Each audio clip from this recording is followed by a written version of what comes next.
Hello guys, I'm Ellen. My story is about my husband who tried to leave me because I wasn't rich enough for him. You must be wondering why. Well, I'll tell you. It's not like I had magically lost my job or did something financially bad.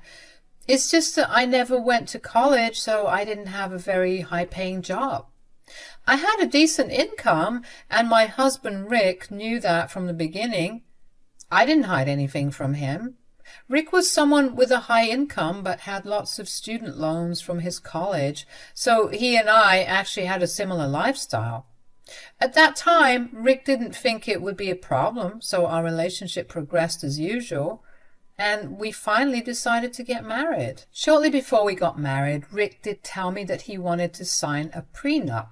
He said that since he had a pretty high-paying job, he had a fear that people would use him for money. He also explained that he didn't want me to be shackled with his loan, so he wanted us to have a prenup.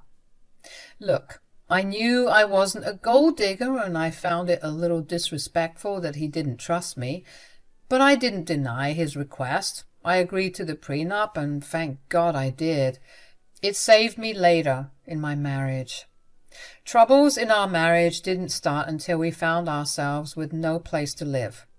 Our landlord told us to leave because he was selling the house, and since the housing market was horrible in our city, we had to move in with my mother-in-law, Natalie. Now, let me be very clear about one thing. My husband is the only problem here. Natalie was a cold woman who didn't care much about me, but she wasn't one of those nasty mother-in-laws you read about.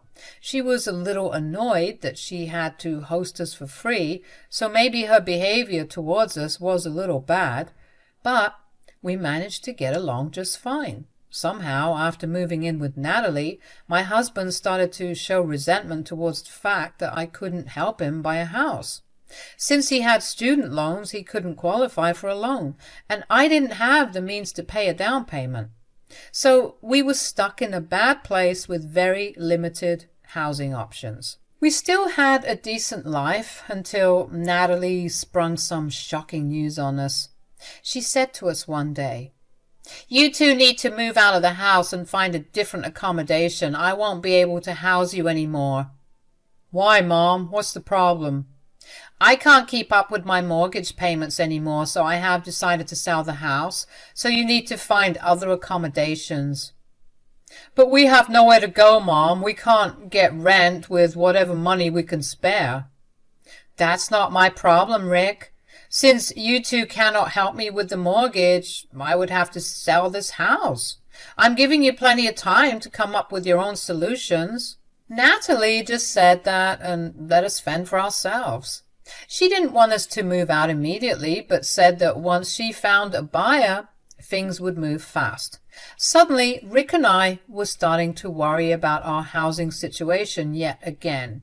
He got very frustrated that night and started to blame me for his troubles.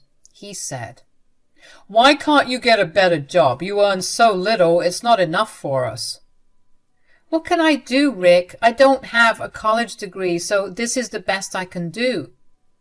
"You don't even have enough savings for a down payment on a house. If you weren't this lazy, you could have worked 2 jobs and got the money." "I can't work 2 jobs, Rick. I have to do everything around the house. You don't even help." "It's not my job to help, Ellen. We have a roof over our heads because of me, and now even that will be gone. I don't know what I was thinking when I married you." Rick's words hurt, and I started to cry. We had a bigger fight, but calmed down the next day. I was really bad for both of us because I knew he was stressed. I set aside my own emotions and started to form a plan.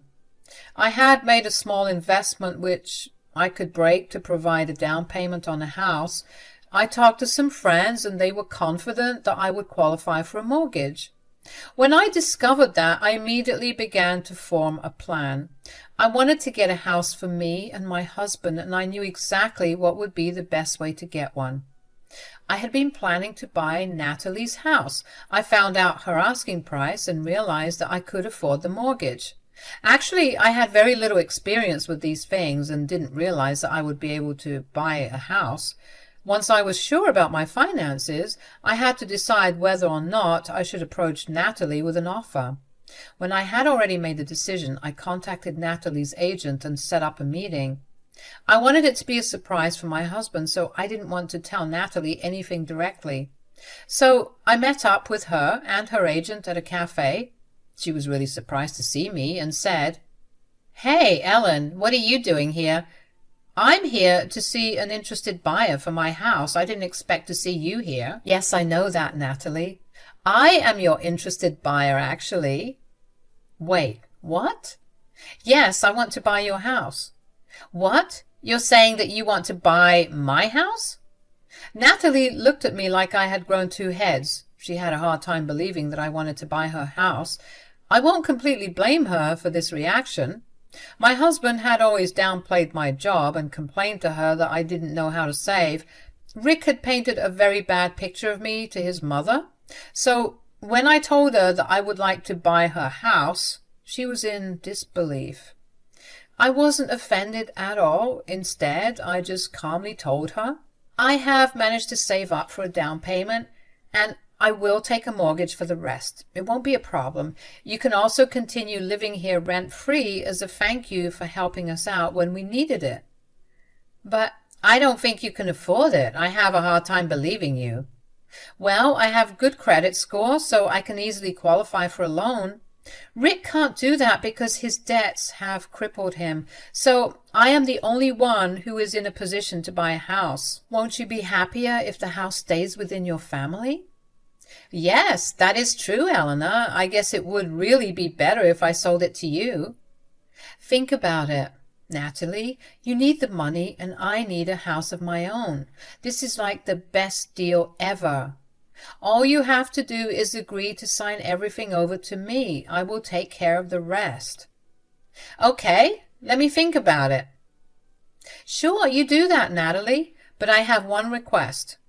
"Can you not tell Rick about this? I want to surprise him with the house on our first anniversary." I see. Okay, then I won't tell him. I will get back to you once I think about your offer." Natalie went back home while I went to work. I was really excited to buy her house because I knew Rick would love it. He really loved his mom's house because it was big and quite spacious, so I was sure he would have approved of what I did. Besides, if he didn't like the house, he could easily buy one for himself, once his credit improved. We had separate assets, and the prenup also reinforced that, so he could buy another house if he wanted. I happily went back to work and waited for Natalie to make a decision. Things were normal for a few days, even though Rick was even more distant than before. I knew that he was stressed about our living situation, and that was what was making him so distant. I tried to comfort him and give him hope, but he just got mad at me and told me to leave him alone. I was a little hurt, but didn't say anything. I was still holding on to the hope that things would go back to normal once I was able to purchase Natalie's house. Even if she had said no, I would have found a different house for us anyway. With that hope in mind, I put up with my husband's bad mood, but everything would change for me when I stumbled across some papers. I think you guys can guess where this is going. Yes, they were divorce papers. I was in complete disbelief when I saw those papers. I read through every page to make sure it was meant for me, and yes, they were meant for me, but I wasn't meant to find out about it. It was hidden away in Rick's office bag. I had opened his bag to take out its lunchbox and instead stumbled open those papers. I was curious when I saw those papers because I knew they were court documents. He didn't work in law, so I had no idea why he had court documents in his bag.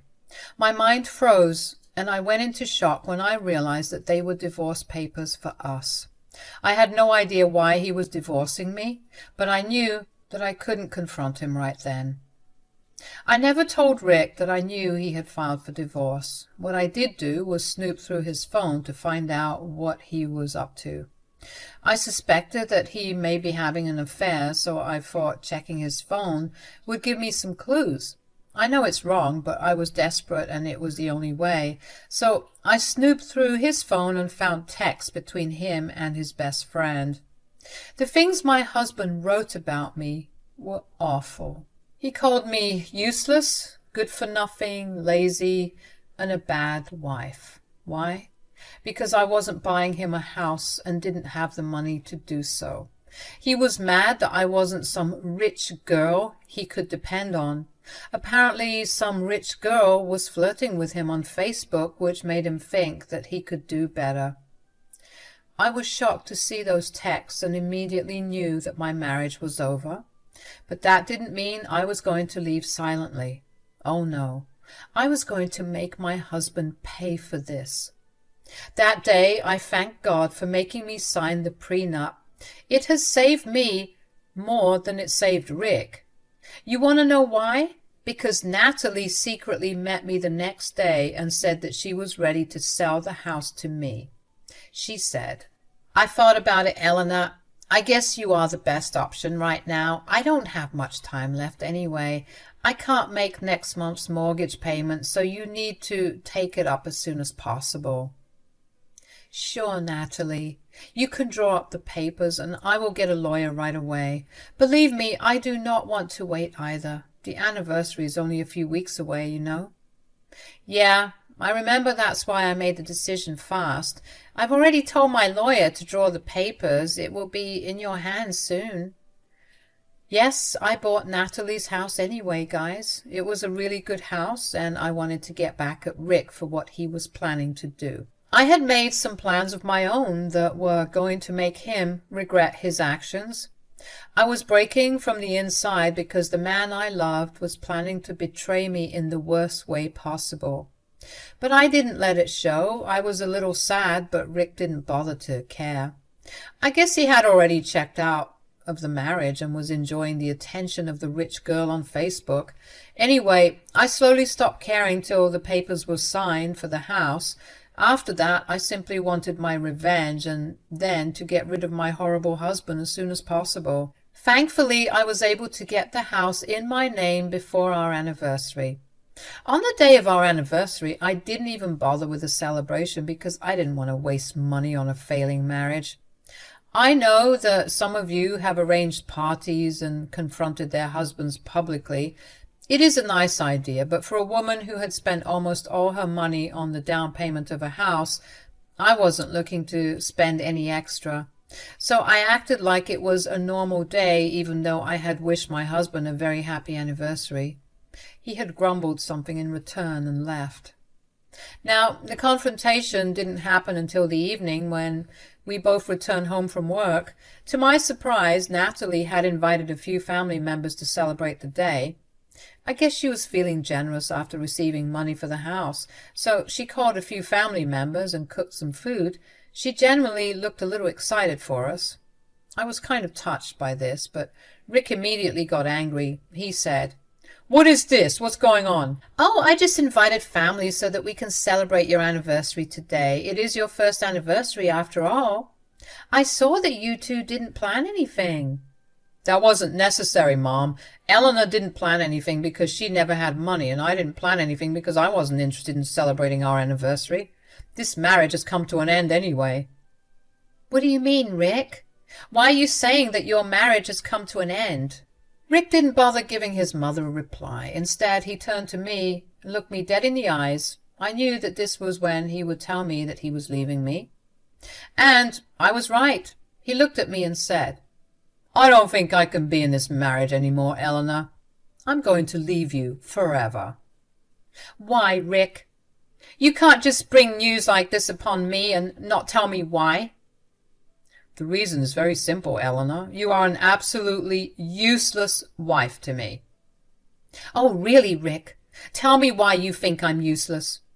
"You were not on my level, Eleanor. I worked such a great job, and you were just an embarrassment to me. You can't even help me buy a house. I don't want to be with someone who can't help me get the things I need." "It's not my fault that your credit is bad, Rick. Why should it fall on me to get a house?" Because we're a couple. I know you are not rich, but I thought maybe you would be able to buy me a house at least. But now I don't even think you'll qualify for a loan. I can't stay with a woman like that when I can do so much better.